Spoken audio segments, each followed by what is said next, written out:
What's up? This is your boy, The Odd Ones Out, back again with another crazy video, and I brought a special guest with me. If you behave and do your math homework, I can give you this dog treat. Floof will be here for the remainder of this video. Probably should have started out a better intro. Bruh. Hello everyone, welcome to a video where I show you some fun things that you can do on a Ti-84 graphing calculator. I hope you guys still have these ones, because this is going to be a useless video if you're not using these calculators. Floof, are you okay?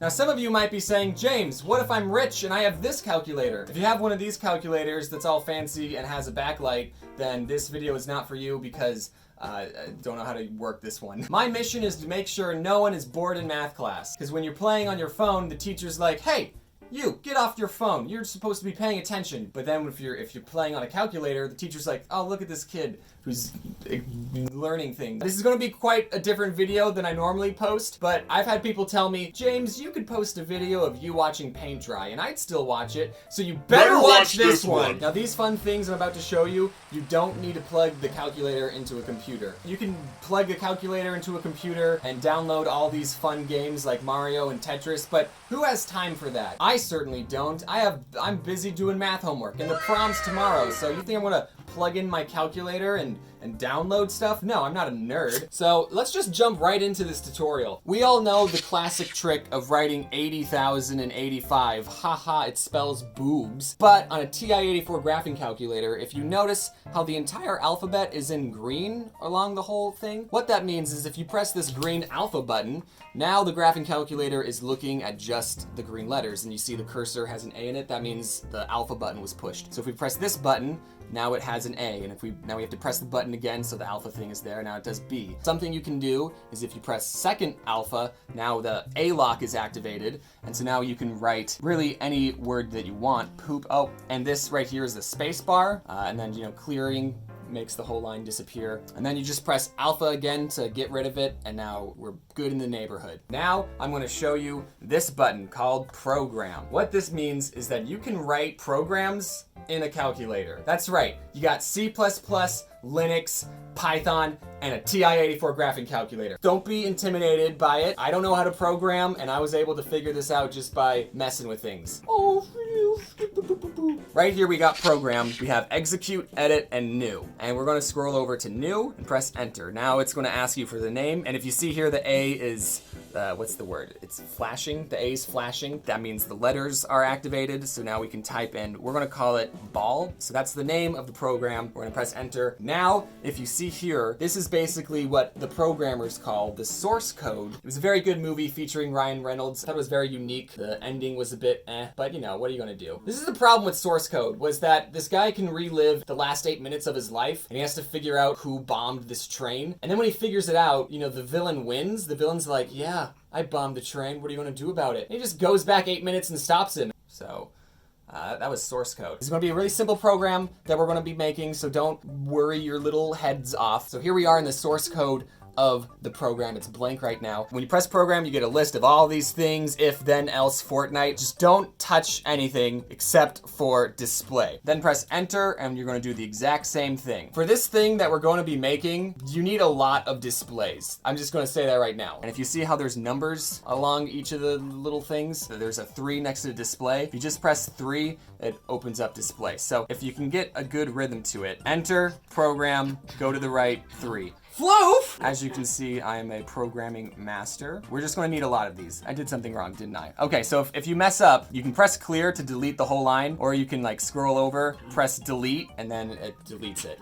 Yeah, isn't that right, Floof? So after you get a ton of displays, now what you wanna do is you wanna press alpha and then hit the plus button, which is this quotation mark, because if you wanna display something, you have to put what you wanna display in quotes. So what we're gonna do is press alpha and then plus, which adds these quotation marks, then up. So now we got to add quotation marks to all these displays. There's just going to be a lot of displays. So, what this means is whatever we type here, the program will display. So we're going to press 0.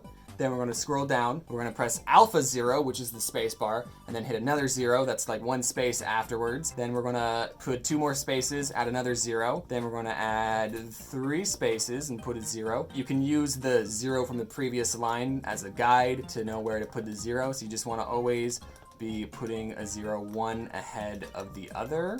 Hey Floof, what you doing there? Anyway, you want to keep adding zeros. You want to keep going one by one until you hit underneath this quotation mark. So basically from here to there, that's a whole line on the graphing calculator. Now we have to go.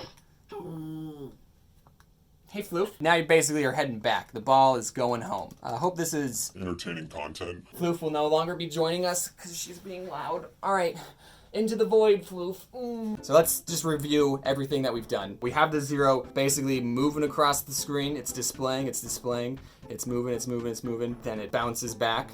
And then right before it goes back to display, what you're going to do is press program, move over to execute, and then ball. So what the program is going to do is it's going to display all those zeros. And then when it reaches the bottom, it's going to execute itself. That doesn't sound right. So now when you're done with that, what you want to do is you want to press second and then quit. So now we're back on the screen. We can do math again and no one knows. But if you press program, if you made a mistake in the program, what you can do is you can scroll over to edit, and now we're back in the source code. If you press second alpha, now we can basically scroll a lot faster to get to the bottom. And oops, we made a mistake there. Let's change that to a 0. So now what we're going to do is we're going to go press program. We're going to go to execute, program ball, enter. And look at that. Wow, that was what our hard work went to. And then when it reaches the bottom, it restarts itself, basically making this an endless loop. So if you're quick enough, you could probably write this program in like 5 minutes. You can do it to your friend's calculator when they're AFK. The funny thing about this is that pressing quit doesn't stop. Pressing enter, nothing makes it stop. The only way you can get it to stop is if you press the on button when it's like, what's going on? And then quit, and then there's like an error message. So this program never stops. So we just wrote a program, you guys. Isn't that cool? We didn't have to plug it in and download someone else's program. No, we made this on our own. And look at that. Look at that. Wow. Fun way to mess with your friends and to make the teacher think that you're learning when well, I guess you are learning like coding. You're doing that in a sense. So here's another fun thing that I like to do. This is a program that lets you get any song on your graphing calculator, but we have to write the program, so it's a little time consuming. So we're gonna create a new song. The song that I want to get on my graphing calculator is Kesha's TikTok by Kesha. Hit or miss, I guess they never miss, huh? You got a boyfriend, I bet he doesn't kiss ya. He gon' find another girl and he won't miss ya. He gon' skip and hit the dub like Wiz Khalifa. What was that? So once you have the lyrics for the TikTok song, what we're gonna do in the program is we're gonna go back and press display. Remember, that was the one thing that I knew how to do. Make a quotation mark. Then we're gonna actually write out the song lyrics. Now we've come to the second lesson, which is, if we look here, this takes up the whole line. And if we kept writing on this program, and if we tried to execute this program, it will put in these dots because it can't fit on the whole line. From the start of the quotation mark to right under the quotation mark, that is a line in the graphing calculator. So once you go past that line, the words won't show up. So what we're going to do is press enter, basically making a new line, going to display, and continuing the song lyrics from there. So we've written the first line of Kesha's TikTok. Now we can keep writing the song, but if you remember the ball program, it just keeps on going forever and ever and doesn't stop. So what we're gonna do is we're gonna make a new line, press program, then we're gonna go all the way to the bottom and hit pause. This will put a pause in the program. It'll stop itself and won't go until you press enter. So now I just do this display and then quotation marks, and that basically makes an empty line, so it separates the two from each other. You'll see. Now we can start writing the next line. Let's pretend that I made a spelling mistake and I forgot the A in grab. I can't just go in and then change this to an A and then to a B, because then I'd have to rewrite the whole line. What you can do to remedy this is if you press second insert, now with this little blinking thing means things are going to get inserted, and then you press alpha because we need to make sure we're only typing in letters, and then you press A. That didn't work. It's you know, close enough. We go to program. Now we can execute the TikTok program, and if you listen to it, Wake up in the morning feeling like P. Diddy. Glasses, I'm out the door, I'm gonna hit this city. If I leave, brush my teeth with a bottle of Jack. And that's all I wrote. So that's how you get any song that you want on your graphing calculator, is you type it out yourself. And I used to do this in school, and I would sing them in my head. So those are all the programs that I know how to make that use the display and pause function and literally nothing else. But some of you might know that a Ti-84 graphing calculator is advertised as able to graph things. If you press the Y equals button, you're given all these lines that say Y equals this, Y equals that. And if you press Y equals 40, you get a cool graph like that. That's fun. Okay, but here are some other things that you can do with this function. So first, what you want to do is press second format, and then you want to turn the axes off, because the axes, they get in the way and we just want to clear them out. Second thing you want to do is you want to go to Window and set X minimum to 0 and 94, set the Y minimum to 0 and 62. The reason that we're doing that is because there are 94 pixels going this way on the calculator and 62 pixels going this way on the calculator. So if we look at the graph, the X and Y coordinates are perfectly just whole numbers. If we had it set to 61, then the coordinates are all messy and get in the way, and it's annoying. So what you want to do is you just want to set it to 62. That way you just have whole numbers, and it's a nice thing. Now we have this blank screen that a cursor can move around, but what do you do with it, James? Well, I'm glad you asked. We already pressed this program button, which was a lot of fun, but if you look above it in the blue letters, it says draw. I like to draw. I do that sometimes. So if we press second draw, we're given all these different options, but the one thing that you want to care about is the pen, which is at the bottom. Press enter, and now guess what, children? If you press enter and now you move the cursor around, you're drawn. You're drawn pixel art. It's like an Etch-a-Sketch. And you press enter to stop drawing, press enter to start drawing, and you can just go, and you can make pixel art with this if you want, if you so choose. That's the pen tool. You can turn it on, you can turn it off. Not a lot else that you can do on a Ti-84 graphing calculator. One thing that I've noticed is that if you want to use some of these other tools, like the text, the circle, or the line tool, for some reason, if you're on the 1+1 screen, and then you go to second draw, and then you go to text, for some reason it opens it up here, which then it doesn't work. It's like, whoa, what? So what you have to do is you have to press second pen, open up this window, then second, and now you can press text. And now, if you press the alpha button, see there's that cursor that's showing that we're in alpha, is you can start writing poop.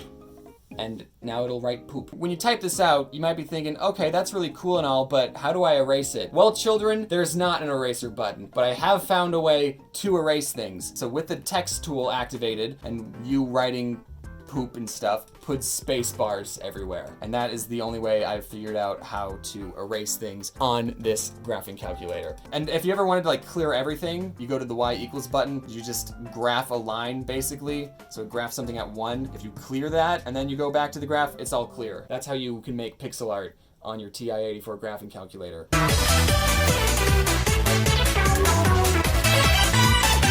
So something that I'd like to do to mess with my friends, I would use the pen tool to create this fake sort of answer. So it looks like it's the 1+1 screen when really this is the graph. I basically pixel for pixel recreated 1+1 equals 3. So I would show this to my friends to mess with them and be like, yo, what is this? What's going on? Why is my calculator not working? And they would be like, And then they would start moving this around and be like, why is the graphing screen? And so I like fooled my teacher with it. That's a thing that you can do to mess with people. If we ever messed up drawing anything, you can press second draw and go down to text and then use the space bar to erase things. So if, I accidentally put a 6 here, that's demonic. I can use the space bar to clear it out. That's really the only way I've figured out how to erase things. So I'm always seeing these posts going around of people posting pixel art on their graphing calculator and being like, oh, it took me 16 hours to figure out how to code this this line, and everyone is always like, oh wow, you must be super smart. And it's like, no, they just use the pen tool. Sorry to ruin the illusion, everyone. So those are some of the fun things that you can do on a graphing calculator. If you're going to school and you have to get a calculator,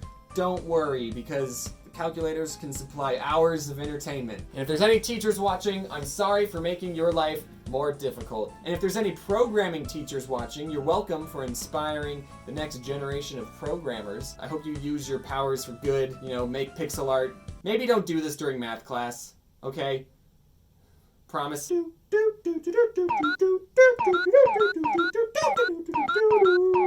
thank you all for watching this video. Please pay attention to your math teachers. I feel like I gotta make math teachers' jobs a little easier, and I feel like this video just made it a whole heck of a lot worse. That's gonna do it for fun things you can do on a Ti-84 graphing calculator featuring Floof, and I'll see you in the next video. Wear your seatbelt.